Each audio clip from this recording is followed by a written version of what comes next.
জিলস মাসে ৭, ৮ ও ৯ তারিখ বেশি বেশি করে নিজের সন্তানের জন্য দোয়া করতে হয়।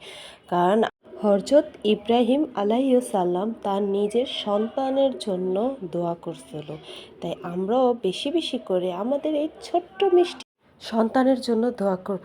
আমরা বাবা মারা এমন কিছু পারি না যেটা আমরা করতে পারি না নিজের সন্তানের জন্য। তো এই বিশেষ করে এই বিশেষ ৩টা দিনে বেশি বেশি করে আল্লাহ তাআলার কাছে আমাদের সন্তানের জন্য দোয়া চাবো।